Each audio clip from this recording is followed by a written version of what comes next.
ஒரு பொண்ணு காலையில கிராமத்துல காலையில எந்திரிச்சு வீடு தொளிச்சு வீடு கழுவி பாஸ்ட் அடிச்சு கோலம் போட்டு குடம் விளக்கி பொட்டு வச்சு பூ வச்சு பவுடர் அடிச்சு தண்ணிக்கு போகுது. ஆஹா, பொண்ணுன்னா இப்படி எல்லாம் இருக்கணும். லட்சுமிகரமா காலையில எந்திரிச்சு பாரு வீடு கொடுக்கு. ஆஹா, இப்படி எல்லாம் இருக்கணும். ஒவ்வொரு பொண்ணும் சொல்லணும் இல்லையா? அதுக்கு ஊக்கமா ஆக்கம் கொடுக்கணும் இல்லையா? நம்மளால என்ன சொல்லுவாரு, என்னடா காலங்காத்தால இவளுக்கு பூவு. சரி 8 மணி நேரம் 10 மணி நேரம் களை வெட்டுறா, பருத்தி எடுக்கிறா, காட்டுல பாடுறா, வெயில்ல மழையில பனியில பாடுபட்டு வந்து சாயந்தரமா வந்து வீட்டுல மூஞ்சி கழுவி பவுடர் அடிச்சு பொட்டு வச்சு பூ வச்சு சாயந்தரம் குடத்தை எடுத்து தண்ணிக்கு போறா. ஆஹா, 10 மணி நேரம் கடுமையான வெயில்ல நீதிபதியும் கூட வெயில் தாங்க முடியாம கொடைக்கானலுக்கும் ஊட்டிக்கும் போற காலத்துல, கோடை விடுமுறை விட்டுட்டு சிம்லாவுக்கும் டார்ஜிலிங்கும் போற காலத்துல 10 மணி நேரம் கடுமையான பங்குனி வெயில்ல கூட பருத்தி எடுத்து வந்த இந்த பொண்ணு அந்த அலுப்பு முகத்துல தெரியுதான்னு வர்றா. எப்படி கழுவி பொட்டு வச்சு பூ வச்சு போறான்னு வர்றா. இப்படி எல்லாம் இருக்கணும். ஒரு குடும்பத்துல லட்சுமி குடியிருக்கும்டா அப்படின்னு சொல்லுவாங்க நினைக்கிறீங்களா? டேய், சாயந்தரம் என்னடா இவளுக்கு பூவு. அப்போ ஒரு பொண்ணு காலையிலையும் பூ வைக்க கூடாது, சாயந்தரம் பூ வைக்க கூடாது, சாமத்திக்கா பூ வைப்போம்.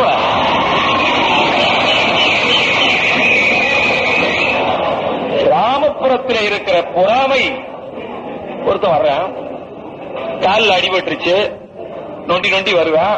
நம்ம தொழிலாளி, நம்ம விவசாயி, யாரோ ஒருத்தன் காலில் வேலை செய்யறப்ப மண்வெட்டியோ கடப்பாறையோ போட்டு அடிபட்டுருச்சு, நொண்டி நொண்டி வருவேன்.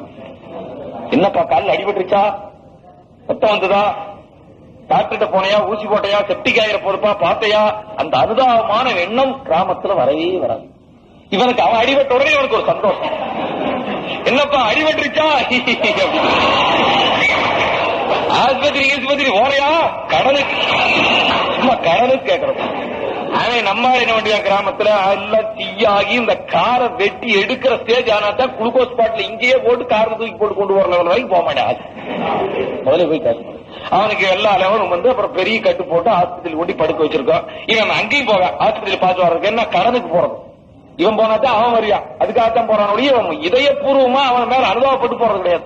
ஆஸ்பத்திரியில போய் எல்லாம் சேர்ந்து வட்டமா போட்டு வந்து வசலவாக்கு போட்டு டீ குடிச்சிட்டு அவனுக்கு ஒரு ஆறுதல் சொல்லிட்டு, என்னடா இதுக்கு போய் இவ்வளவு மிரண்டு போய் படுத்திருக்க. இருதயத்தையே வெட்டி எரிஞ்சிட்டு வேற இருதயம் வைக்கிறான், கிட்னியே தூக்கி எரிஞ்சு போட்டு வேற கிட்னி வைக்கிறான், முதுகு தண்டையே வெட்டி எரிஞ்சு போட்டு வேற முதுகு தண்டு வைக்கிறான், சைனாவில நாக்கையே அறுத்தறிஞ்சு போட்டு வேற சதையிலிருந்து நாக்கு வச்சு பேச வச்சிருக்கான். இவ்வளவு விஞ்ஞானமும் வைத்தியம் வளர்ந்து போயிருக்கிற காலத்துல வைத்தியம் பிடிச்சவரை இதுக்கு போய் இவ்வளவு வாழ்ந்து கிடக்கிறையாடான்னு எவனாச்சும் நம்ம தைரியம் சொல்லுவான்னு நினைக்கிறீங்களா? கிராமத்திற்கு போறாங்க. டேய், எங்கடா காயா? ஓ, முழங்காலுக்கு கீழையா? இப்படி தாண்டா இதே இடத்துல காயமாயி எங்க பெரிய மாமனாரோட மச்சனோட சகலை ஒருத்தனுக்கு கார தூண்டா எடுத்து போட்டாங்க. அவன் அரையோட விட்டு அந்த பேசினாங்க. ஏன்டா இது எங்க இடப்பட்டது கடப்பாரு அப்படின்தான். அந்த தோட்டத்துல அந்த மூலையில வேலை செய்யறீங்க. ஓஹோ, அந்த பாமூலையில புளியா மரத்துக்கிட்ட வாடாம்பான். ஆமாம்பான், எனக்கு தெரியும்டா, அதுல 5 வருஷமா ஒரு கருப்பு நடக்குது, அதாண்டா போட்டு சொல்லி இருக்கு. அவன் ஆஸ்பத்திரியும் போய்விடுமா. இப்படி எதற்கெடுத்தாலும் பொறாமைப்படுகின்ற இந்த சமுதாயத்தை யார் மாற்றுவது? இந்த பொறாமையிலிருந்து நீங்கள் முதலிலே விடுபடுகின்ற அந்த எண்ணத்தை, அந்த மனத்தின்மையை, அந்த மன தூய்மையை வளர்த்துக் கொள்வீர்களே, ஆனால் கட்டாயமாக உங்களாலும் இந்த சமுதாயத்தை திருத்த முடியும், இந்த பொறாமையை ஒழிக்க முடியும். அச்சம், இந்த கிராமப்புறத்தில் இருக்கிற அச்சம் சாதாரணமானதல்ல. அஞ்சி அஞ்சி சாவான் இவன் அஞ்சாத பொருள் இல்லை ஆணியிலேன்னு பாரதி இந்த கிராமத்து மக்களை தான் பார்த்து சொன்ன. எதை கண்டாலும் பயப்படுவான். நிழலை கண்டா பயப்படுவான், மரத்தை கண்டா பயப்படுவான், கிரண்டு மரத்தை பார்த்தா ஒரு கும்பிடு போடுவான். ஐயோ, இதை புடிச்சு போடுறது. ஆபீசரை கண்டா பயப்பான், பேய கண்டா பயப்பான், யாரை கண்டாலும் விருக்கு விருக்கு விருக்கு விருக்கு விருக்குன்னு தான். இவன் அஞ்சி அஞ்சி சித்தமும் செத்துக்கிட்டே இருப்பான். தண்டக்காரன் வந்தா பயந்துக்குவான், எல்பர் வந்தா அப்படி கிடுக்கிடுக்கிடுன்னு இடுப்புல துண்டை கட்டிக்கிட்டு நிக்கிறான்.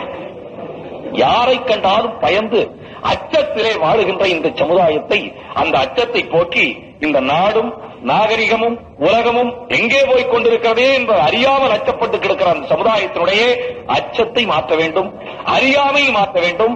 இவனுடைய அறியாமை கொஞ்ச நெஞ்சம் அல்ல. இன்றைக்கும் கிராமப்புறத்தில் இருக்கிறவர்கள் அறியாமையை மாட்டிக்கொண்டு என்னடா மழை பெய்யலன்னு கேட்டா, ஆண்டவன் முகம் முடிக்கிறேன், ஆண்டவனாலதான் மழை பெய்யல. ஏண்டா எருமை சென்னைக்குன்னு கேட்டா, ஆண்டவனாலதான். ஆண்டவன் கோளாறு. உடனே கோயிலுக்கு ஒரு எங்க பக்கம் ஒரு கோபிநாதன் சுவாமி ஆலயம்னு ஒண்ணு இருக்கு. அந்த சாமி வந்து சென நிக்கிறதுக்கு ஸ்பெஷல். அவருக்கு அங்க எங்க பகுதி மக்கள் சென நிக்கிற வாரியம் கொடுத்திருக்காங்க. எந்த எருவு மாடு சென்னைக்கா மலடா இருந்தாலும் உடனே 1.25 ரூபா காணிக்கை எடுத்து அந்த கோபிநாதனை கட்டி போட்டா இங்க சென்னனுக்கு இவனுக்கு ஒரு நம்பிக்கை. காது கேட்காட்டி கவண்டப்பார் கோயிலுக்கு போவேன், கண்ணு தெரியாட்டி மாரியம் கோயிலுக்கு போவேன். இப்ப அரசு எம்ஜிஆர் வாரியம் பிரிச்சு கொடுத்துருக்கா, அப்படி நம்மால் அந்த காலத்திலேயே வாரியம் பிரிச்சு கொடுத்துருக்கான் போறா சாமிக்கு.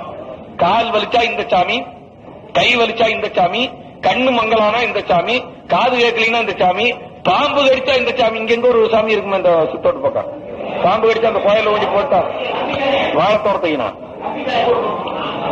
அதை எல்லா பக்கமும் இப்படி ஒவ்வொரு டிபார்ட்மெண்ட் பிரிச்சு வச்சிருக்கோம். இப்படி இவனுடைய அறியாமை ஆண்டவனை எல்லாமே ஆண்டவன் என்றுதான் நம்பி இவன் அறியாமையில வாழ்றான். இன்னும் நாகரிகம் எவ்வளவோ வளர்ந்துட்டான், எவ்வளவோ நாடு முன்னேறிட்டு போயிருக்கோம். இன்னும் கிராமப்புறத்துல போயிட்டு வர டவுன் பஸ் சைடுல போய் பாருங்க, பூரா சிகப்பு பெயிண்ட் அடிச்சு வச்சுக்கிட்டான், பூரா எச்சி துப்பி இருப்பாரு. இவன் வாங்கி வெத்தலை பார்த்து, இவன் பஸ்ல தான் இவனுக்கு வெத்தலை பார்த்து போடுறதுக்கே டைம் கிடைக்கும். இவன் ஏறிக்கு வருவான், கண்டக்டர் வருவான், டிக்கெட் வாங்குற டிக்கெட் இவன் ஏறிக்கு வந்த உடனே இந்த மரியாதைக்கு பையெல்லாம் எடுத்து பார்த்து போட்டு வெத்தலை சுண்ணாம்பு சுவாரஸ்யமா அதை போட்டுக்கிட்டு இருக்கான். இது டிக்கெட் வாங்குறதுக்கு மறந்துட்டான். கண்டக்டர் யாரும் ஒரு டிக்கெட் வாங்கல, ஒரு டிக்கெட் வாங்கலையும் கத்தியா ஹிஹி நான் தானே போ வெத்தலை உள்ள அவன் திப்பி ஆடா தாழ்கராக்கி என்னோட உத்தியோகத்துக்கு உல வைக்க வந்து ஆடா டிக்கெட் வாங்கி தொலைச்சு நாசமா போறதுக்கு என்னன்னு எல்லாத்தையும் வேகமா மறந்து இவன் இதையும் தூக்க முடியாது, மறி எடுத்து கொடுப்பான். அவங்கிட்ட திட்டுவாங்க. இவன் பெரிய பெருமை இவனுக்கு உண்டு. விவசாயத்து கிராமத்துல விவசாயம் பாக்குறான். அண்ணன் என்ன சொன்ன மாதிரி உழுதுண்டு வாழ்வாரே வாழ்வார் மற்றெல்லாம் தொழுதுண்டு பின்பொழுது செல்வார் உழுதுண்டு வாழ்வார் கொப்பில்லை கண்டீர் பழுதுண்டு வேறொரு மணிக்கு வள்ளுவன் 10-20 குறள்ல பெருமை நம்மளுக்கு பெருமைதான். அவை பாடி சொன்னா ஏர் நடந்தால் பார் நடக்கும் கம்ப சொன்னா அவை சொல்றா வரப்புயர நீர் உயரும், நீர் உயர நெல் உயரும், நெல் உயர குடி உயரும், குடி உயர கோல் உயரும். அது இப்ப வந்து அரசியல்வாதி தப்பா புரிஞ்சுக்கிட்டு குடி உசந்தாத்தான் கோல் உசரம்னு கடைகளை திறக்க மூட திறக்க மூட இப்படியா இது ஆரம்பிச்சதே இப்படித்தான். குடி உயர கோல் உயரம்னு அவை சொல்லியிருக்காளே, அப்ப கோல் ஆட்சி உயரணும்னா அந்த குடி உயரணும் போடுறதுன்னு தண்ணி திறந்து விட்டு அடிச்சான். அப்புறம் இப்ப மூடுனா மட்டும் நம்ம மூட முடியுதா? போயிட அவுத்து வச்சுட்டு அப்படியே தான் நடக்குது. அப்படியே பனை மரத்துல கழுத்தா, அப்படியே தென்னை மரத்துல கழுத்தா, அது அப்படியே தான் நடக்குது. இப்படி ஒரு சட்டம், இப்படி ஒரு ஆட்சி, அது ஒரு செட்டப். அப்படி இவர்கள் எங்க சொல்ல வந்தா இப்படி போயிட்டு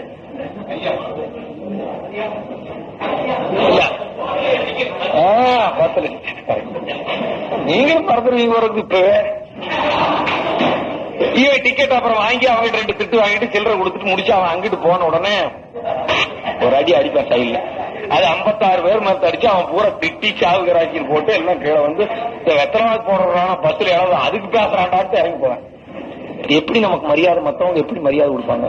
நகரத்துல போய் பாருங்க, ஈரோட்லயோ சேலத்திலயோ திருநெல்வேலியிலயோ மதுரையிலயோ மெட்ராஸ்லயோ பெண்கள் பஸ்ஸுக்கு நிக்கிறப்ப ஒருத்தி வாய் பேச்சே இருக்காது. யாராவது பேசி பார்த்துருக்கோம். அடுத்த வீட்டுக்காரி எங்க என்ன நடந்தாலும் அதை பத்தி அடுத்த வீட்டுல என்ன நடந்தாலும் ஏன்னு கேட்க மாட்டாங்க. நகரத்துல அப்படி வாழ்ந்து பழகிட்டாங்க. அதனால அவங்க வரிசையா நிக்கிறாங்க, பஸ்ஸுக்கு போறாங்க, உள்ள பஸ்ல போய் போடுறாங்க, சத்தம் இல்லாம இந்த இடத்துக்கு டிக்கெட் மணி பாஸ் எடுத்து அது என்ன செட்டப்போ மணி பாஸ் அங்க வச்சு பழகிட்டாங்க. அதை எடுத்து கொடுத்து காசு எடுத்து கொடுத்து அவங்க வாங்கிட்டு போயிடறாங்க. நம்ம பொம்பளை பஸ்ஸுக்கு போவான்.